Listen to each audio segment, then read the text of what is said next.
don't know what to say after such a wonderful story. I would have told you a story on hiking, but now I can't. Thank you very much. In 1999, I was privileged to be invited to a wedding. A young lady I come from Kenya, and I used to host American students in my home because I create art, I paint, and I tell stories. And she spent 3 weeks in our home, and 2 years later, we received a, bless you, we received a wedding invitation. And I said, Americans must be crazy. How can I go all the way to America to a wedding and then come back the next day? My wife said, no, you are crazy. So to cut the long story short, I finally got on a plane in 1999, and around 9 in the evening, the aeroplane was maneuvering how to get down to the airport. And I looked down and I saw all these lights. Millions and millions. This is nothing compared to those lights. And my head was having so many questions. And I said, those little ones zigzagging, what are those? Those were little cars. That means we were very high up in the sky. And in my head, in my language, I said something like, what the heck? Then I translated that into English and I said, how did I get here? What on earth am I doing up here? Oh, I'm going to a wedding. I hope they are at the airport because I am 10,000 miles away from home and I don't know any village elders in this place. So fortunately, my host family had invited another family to give me a place to stay because they wanted to surprise the young lady who was having a wedding with my coming. She didn't know. So they took me I landed here on Thursday, the wedding is on Saturday.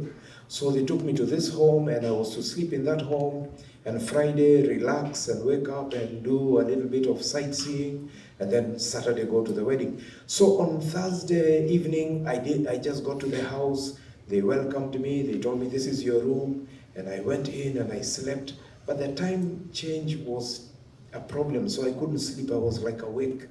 I'm really in America, and I was in the basement. We don't have houses in the basement where I come from. So I kept thinking, I hope the house doesn't fall. Nobody will know I'm here. I only have 10 minutes, so I have to talk really fast now. So fortunately, in the morning, I survived. And they welcomed me and they introduced me to their children. And then they said, we are going to a place called Camp Spalding. The children are going to row some canoes. I don't know, canoes or rafts. I don't know, I didn't get it. I said, okay, that's good. And they said, we understand you like action movies. They showed me a pile of almost 24 VHS videos. I said, this is heaven. Then they said, don't worry, if you're alone, there is food in the fridge.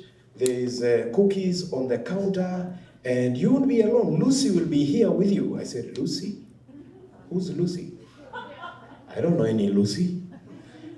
My wife wouldn't like to know I was left with Lucy. They said, oh, you didn't meet Lucy yesterday because you came very late. Then they said, Lucy. Lucy came, a really big black Labrador, almost the size of this one. Immediately I went behind my host. I said, we don't keep dogs in the house. Dogs are used to attack. I am your guest. Why would you leave me with your dog? So they said, no, Lucy is okay, you can pat her. I reluctantly did that. And they said, you know, she likes eating cookies, you can give her some. watch your movies and feel at home. Yeah, feel at home. So they left, and then Lucy was at the door wagging the tail. Then she turned around and our eyes met. In my head, I heard a sentence: the cookies or your life. I said, cookies. So I went to the kitchen counter. I got a big bottle with cookies. And I remembered a story called Hansel and Gretel. And I opened it quickly and I threw one to Lucy. And she wagged her tail, she gobbled it up. I said, slowly, Lucy. I gave her another one and another one. And she ate like 3 or 4. I said, I need to watch the movie. So I went to the couch, I put the movie, she barked, I gave her another one. Then I said, why am I not eating the cookies? So we started sharing cookies. I eat one. Then Lucy fell asleep, then I fell asleep. And then I didn't watch much movies because the people came from Camp Spalding in the evening. And they said, how are you? I said, oh, I slept. How's Lucy? I said, oh, Lucy's very happy. I think she's somewhere around here. But Lucy was down there mourning. Oh. He said, what's happened? I said, nothing. I just gave her cookies. What cookies? The ones that were on the counter. Oh my God, you gave Lucy that? Those are not cooked. Those are not for the dog. We said dog biscuits. So they rushed Lucy to the, I don't know, to the vet or something. Nobody was worried about the visitor now. So I said, okay, let me just eat more cookies and more. Then they came back later. Lucy was happy. I said, you survived? Yes, everything was okay. So 2 more minutes.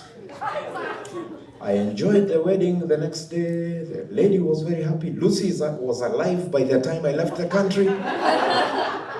We were very good friends. And then I had one wish when I came to America. I used to watch Popeye the Sailor Man, and there was a friend of Popeye who always said to him, I'll pay you Tuesday for 1 hamburger today. I said, I want a hamburger. Because he always bit a very big hamburger. So they took me to Burger King. And they said, you have to line up. You can order before us. Just look up there what you like. And I said, yeah, I want a burger and chips. They said, you can buy chips in the packet. You can pick the packet and you can have, which burger? I said, this one. For here or to go? I said, go where? I just got here.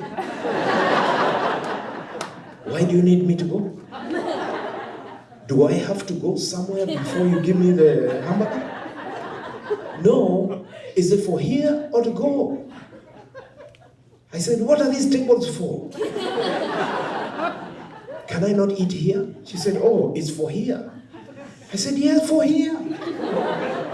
That hamburger and chips. She said, we don't call them chips here, we call them fries. Yes, those ones. So they gave me the hamburger and fries for here or to go. I am still here. I've never gone. Thank you very much.